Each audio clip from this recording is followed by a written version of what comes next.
या भागातील नागरिकांना घडावे यासाठी यात्रा काढत आहोत.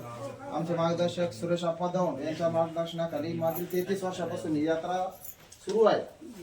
या यात्रेची आताची 34वी वर्ष होते. माझ्याकडे 2000 यात्रेला ज्यावेळेस निघालो होतो त्याच्या काही 5-6 दिवस अगोदर दादावानी सगळ्यात जास्त महत्व यात्रा तिकीट बुकिंगचं जे म्हणतो ना, माझ्याकडे वेळ नव्हता त्या काळात.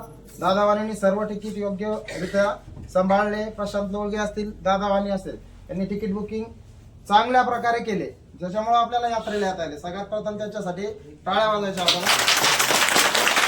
कारण तिकीट बुकिंगचं मी काहीच पाहिलं कुठे आहेत, त्यांचे नातलग्यानुसार त्या पद्धतीने त्या डब्यामध्ये टाकण्यात आले. पण ज्यावेळेस आधार कार्ड नुसार वयोमानानुसार चेक करत होतो तर माझ्या मनात धास्ती वाटायची. 75, 80, 65 म्हणलं आता यावेळेस कार्यक्रम दिसतोय आपला. कारण 14 किलोमीटर जाणं आमच्या सारख्या 35, 30, 35 वयाच्या मुलांना सुद्धा शक्य नाही आहे. ते जाम होतात. पण 80 वर्षाचे, 75 वर्षाचे, 65 वर्षाचे ज्यावेळेस आधार कार्ड नुसार वयोमान बघितले म्हणजे हे शक्य नाहीये. हे यांना चढाई करणे शक्य नाही. आणि आपलं काय होईल ते त्या ठिकाणापासून निघल्यापासून चिंता लागली होती. दर्शन आले. आता आपल्या ह्या यात्रेचा आपण यात्रेची सुरुवात 21 तारखेला केली होती. सुरुवातीला आपण वाराणसी, काशी या ठिकाणी गेलो. त्यानंतर तिथून बसने प्रवास केला. रेल्वेने आलो होतो वाराणसी पर्यंत. त्यानंतर बसने आपण अयोध्या केली. अयोध्यात प्रभू श्रीरामांचं आपण दर्शन घेतलं. नंतर तिथून प्रयागराजला आलो. प्रयागराजला आपल्याकडे वेळेचा तुटवडा म्हणा किंवा त्या ठिकाणचे जे लोकल रिक्षा यांची जे आपल्याला अडवणूक होती मुद्दाम म्हणून, त्यामुळे आपण ते दर्शन थोडं मागं पुढं झालं किंवा मग तिथं थोडा आपला गोंधळ उडाला. त्यानंतर परत आपण रेल्वेने इकडे जम्मूला आलो. परवा माता राणीचं दर्शन घेतलं. काल शिवखुरीला आपण चांगल्या पद्धतीने दर्शन झाले. नंतर काही पत्नी टॉपला गेले तर त्यांनी पण त्यांचा एन्जॉय केला.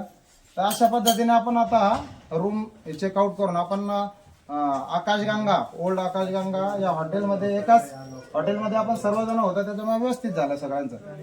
तर हॉटेल मालकाचे सुद्धा आपण आपल्या यात्रा कमिटीच्या वतीने आभार व्यक्त करतो. त्यांना कळणार नाही पण आपण म्हणून टाकू, काय अडचण नाही. तर या यात्रेदरम्यान काही 60 वर्षाच्या पुढील माझ्या मनात आलं, म्हणलं चला हे जे आपले वयोवृद्ध ज्येष्ठ नागरिक आहे बा त्यांचा थोडासा आपण यात्रा कमिटीच्या वतीने थोडासा माता राणीची मूर्ती देऊन सन्मान करूया म्हणून काही नावं घेतले ते मी 60 वर्षाच्या पुढील बरं, जे चालले पण पायी आणि आले पण पायी असे. त्याच्यातले काही एखादा जर चुकीने माझ्याकडून हुकून राहिलं किंवा कुणी म्हणा माझ्या आधार कार्डावर 75 आहे माझं वय 55 आहे, तसं पकडू नका, नाराजी बघू. कारण जे मला वाटलं ते मी घेतले. तर त्यांचा आपण छोटासा आपल्या यात्रा कमिटीच्या वतीने सत्कार करू. फक्त मी सत्कार मूर्तीला इथं बोलवेल आणि ज्यांच्या हाती सत्कार ते मी वयोवृद्ध एक महिला होत्या, भीमबाई कुसमुडे, या सगळ्या तुरु चालत मला असं वाटत होतं मला त्यांना पाठपुढे घ्यावा लागेल, पण माझी झाले मी शेवटला होतो. सगळ्या आधी गेला त्यांच्यासाठी टाळा वाजवायच्या. भीमबाई कुसमुडे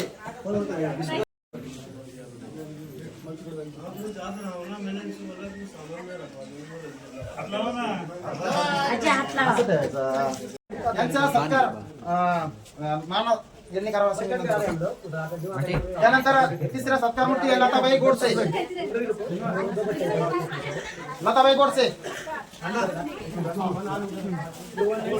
आबासाहेब पठारे, मोरे पाटील सर, मोरे पाटील. त्यानंतर शबूबाई वाणी,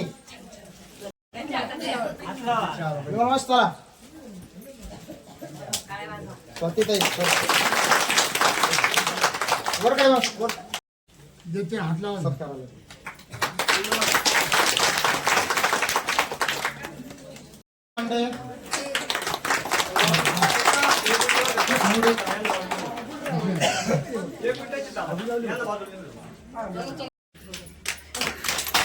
एक प्रवासादरम्यान एक माता हरवली ती, रडायला लागल्या प्रामाणिकपणे देवदर्शन करायला एकदम म्हणजे मनापासून. त्यांना परची दुसऱ्याची सापडली. हा एक चमत्कार आहे आणि त्यांना दर्शन झालं. त्यांना वाटलं होतं का माझं दर्शन होणार नाही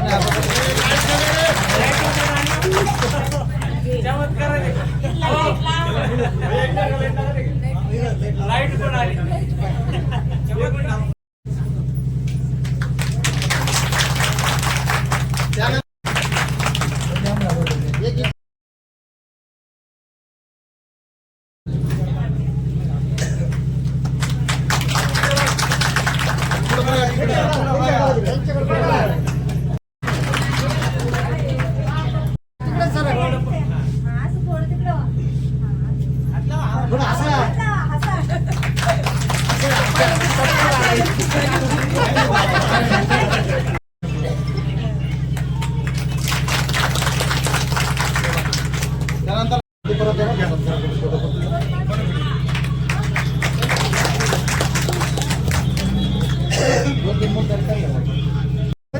झाडाला मध्ये घ्या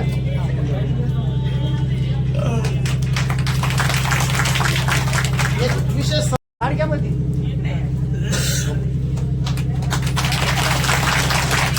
जय माता.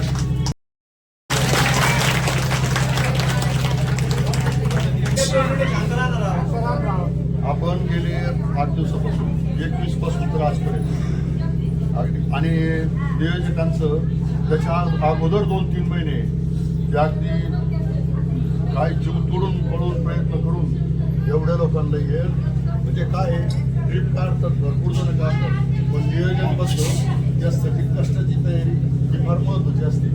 तरुण पोर तर पुढे घेऊन जाईल पण म्हाताऱ्या माणसांना नेणं आणि अशा ठिकाणी दर्शन करून आणणं इतकी काही सोपी गोष्ट नाही. पण आपले जे नियोजन बनवलं साहेब झालं तिकडं दादा झालं अतिशय उत्कृष्ट नियोजन आहे. कोणाला पुढंच त्रास नाही झाला तसं अगदी बाई गेली बाई आली पण यांचं लक्ष सगळं कोण मागणार. मी कालही गंमत पाहिली हे थोडं पुढं गेले का सगळ्यावर लक्ष राहील कोण पुढं गेले कोण मागं राहिले याला म्हणते नियोजन.